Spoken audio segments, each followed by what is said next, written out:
Hello, today something completely different. A phantom-powered mute button. Like, why does this exist? Why is it cool technology? And what's inside? Well, time to rip this thing to bits and check it out. I'll be going over phantom power fundamentals as well as talking about the purpose of this, why it's useful, and giving a general description of how it works. It's going to be a microphonic one, or a phantom-powered one. Whatever. Anyway, come along for this quick look into phantom powering of devices. Of course, this did arrive broken, as expected from eBay, so first thing is a quick repair. It's just a bent metal plate. Someone probably threw this thing out because of needing a 1-minute fix. Also, it was super cheap. For $15, I can't say no to making a video about something different. Of course, the listing said it worked, but it doesn't.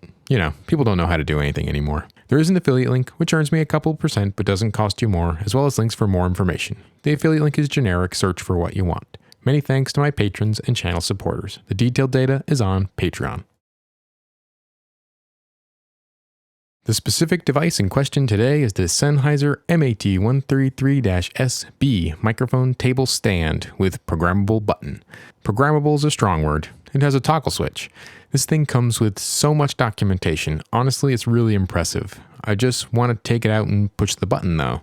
None of this read the manual rubbish. Let's break it first and then read the instructions. Haven't these people ever put together an IKEA kit? Swearing, more swearing, smashing, giving up, then it's done. Why are there so many extra parts? But I have some questions about this device. How it works. Also, does it work with phantom-powered microphones? So does it interrupt and pass through? Or is it powered all the time and it just disconnects the audio? If so, how? So first off, plugging it in and giving it a little test. It has a button you can push, and it doesn't look like it's working quite right. So, of course, yeah, it's time to take it apart and fix that metal plate. A few whacks with a hammer, and the plate is flat enough. I can see some production company just chucking these into a giant bin and taking no care at all to get a dent like that in here. This thing is heavy, by the way, over 1 kilogram. Reinstalling that metal plate and now it's good to go again. The switch slides as it should and everything, so the various modes can be accessed again. Okay, time for a tangent. If you've looked up how to make videos sound good, you probably came across the Shure SM7B. The Shure SM7B is a dynamic microphone. That means it produces all the electrical signals it needs with a moving coil and a magnet. The microphone doesn't require any external power to generate the audio signal, but many microphones, especially high sensitivity ones, often used with these microphone bases, do require extra voltage. This is called phantom power. The Mac user manual kind of describes this as much as needed for now, but basically injects 48 volts DC onto the positive and negative phase wires to the microphone and uses the shield or ground wire as the return current path. Any condenser microphone will use this technology, not all of them. So how does it work? It's carrying two things on one wire. High impedance DC, 1000 ohms or so, and low impedance AC, tens of ohms or so, is how you make this work. The AC is not affected significantly by the DC and vice versa. A capacitor is often used as the DC lift element, but a transformer is a common choice in premium systems. It's not quite audio foolery territory, but it's getting close. So we switch to impedance. What's that? It's not going to be a deep dive, but just a little bit off the deep end. So ask questions if you have them. If you Google phantom power circuit, there's lots of examples of what's going on in here. But in a nutshell, you introduce DC through a resistor to the same wires that are carrying the audio signal in the opposite direction. The DC then powers whatever circuits are connected down the line, which then drive the returning AC signal. The DC resistor is a large value, thousands of ohms, so the AC is not significantly attenuated by this value because it presents a high impedance to the AC circuit. The AC circuit is being driven with a low impedance output driver circuit. This can be a special transformer, or you will often see a FET driver listed in a microphone specification. This isn't the actual driver, it's a converter. I'm not getting into that here. But the output of this amplifier is low impedance, tens of ohms, which means the AC can float on the DC value. There are trade-offs to the system, like frequency performance, particularly low frequency, since that DC component has to get lifted off at the preamp. That driving impedance from the microphone with the DC lift capacitor and the input impedance of the preamp both create a high-pass and low-pass filter. Longer wires mean less high frequencies. Leave it in the comments if you know why. The Sennheiser device itself, this gooseneck microphone doesn't work. I knew before even doing anything else. what's going on wrong here. I made a short on why this doesn't work and got it working again. The various power transfer characteristics of phantom power are shown. Pause to find all my mistakes. Basically, if you match the source, you get the most power. About 50% efficiency though.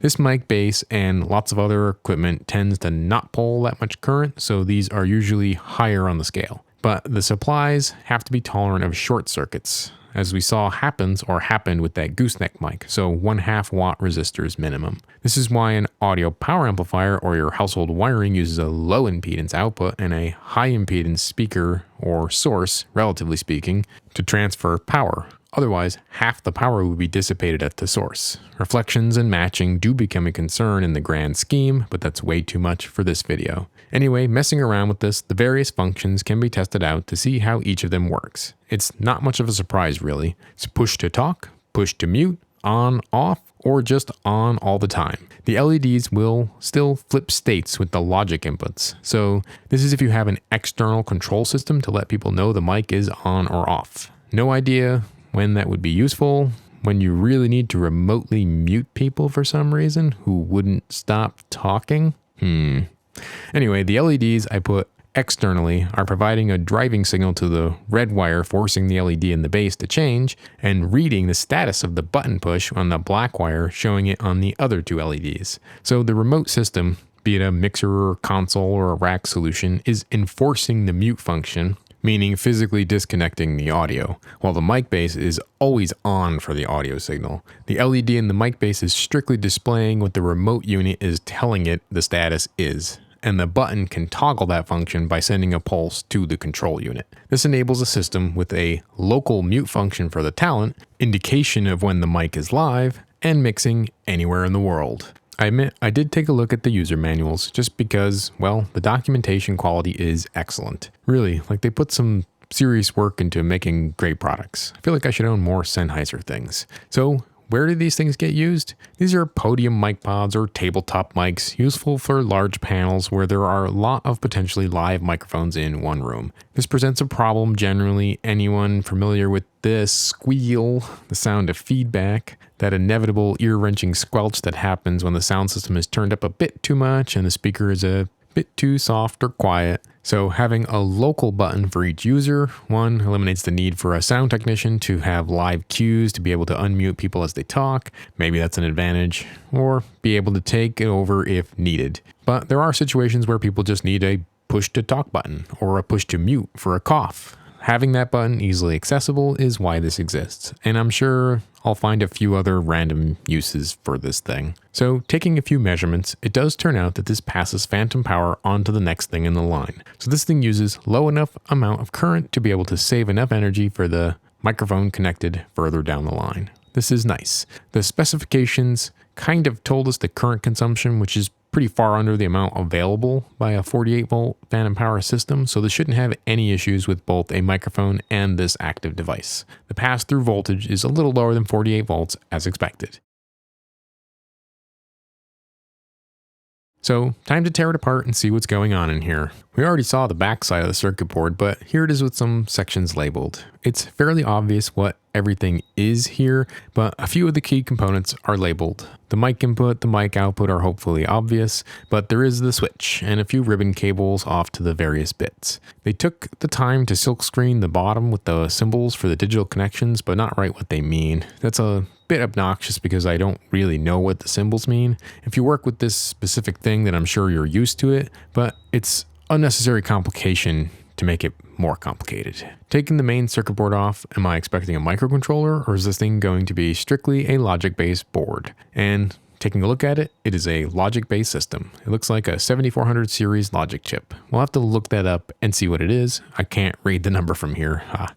It looks like there is one large package device, I'll have to look that one up too, a few capacitors, and some support components. So it achieves a lot of function with no programming, no software, good stuff. Yes, it relies heavily on the remote control system being smarter. In looking up some of the functions for these, the larger black box is a switch that actually performs the muting function. This is a back-to-back optically coupled MOSFET. It can switch AC signals. It has a very low on resistance and low leakage. This device is also quite an expensive part. The logic is a dual flip-flop, so a toggle switch. Not much of a surprise. There is a bunch of other logic around it, like inverters. The tantalum capacitor is part of the power supply. This connects to both the positive and the negative phases of the XLR wires via a transistor to supply power to the circuits. Here's a diagram of some of the component names. If you want to look these up, pause the video to get the names. So the functional block diagram of this device is presented here. I'm not going to do a full schematic, but this is enough to get an idea of how this works. So